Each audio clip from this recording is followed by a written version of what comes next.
Dragii mei prieteni, teflonul, bisfenolii, pesticidele, ftalații și microne din plasticuri, particule de aluminiu din tacâmuri sau din oalele de acasă, din bucătărie, aerul poluat cu gudron, cu tot, conservanții ca acidul citric, zaharurile sau înlocuitorii zaharurilor, potențiatorii de arome ca glutamații, substanțele chimice ca eurile adăugate în alimente și multe alte instrumente din comerț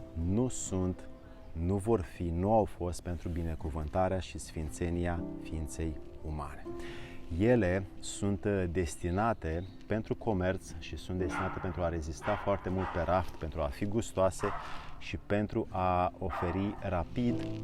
ceva încât să nu apară în om acest disconfort al foamei. Confortul cu hrana accesibilă pe care îl vedem la foarte mulți oameni de jur împrejurul nostru a adormit vigilența și forța de decizie a minții și omul nu se mai poate ocupa de propria vindecare când nu are timp să o facă pentru că mănâncă repede și după aia se întoarce înapoi la muncă. Însă, efectele acestora se simt în timp atunci când apare simptomul, vedem la compatrioții și concetățenii noștri că este prea târziu și putem să stabilim următoarele lucruri pe care le puteți verifica și voi. De exemplu, ficatul când se îmbolnăvește,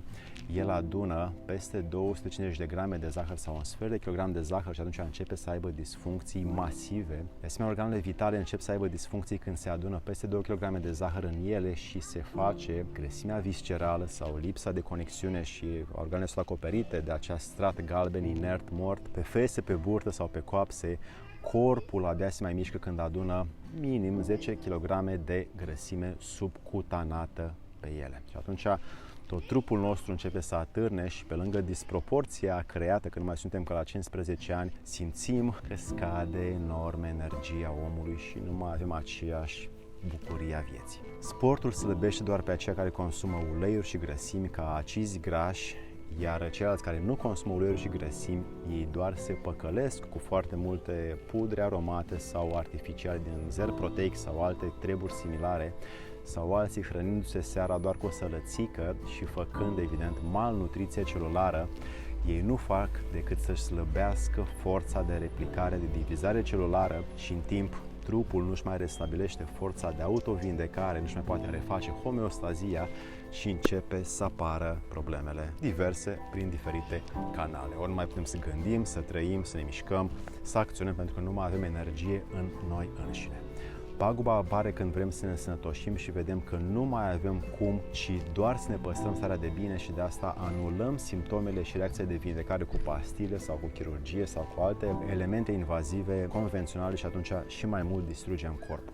Deși știm cu toții că prevenirea este mama înțelepciunii, dar datorită lipsei de educație despre cum să ne construim viitorul, nu luăm deciziile de azi pentru ce urmează să facem mâine. Din acest motiv,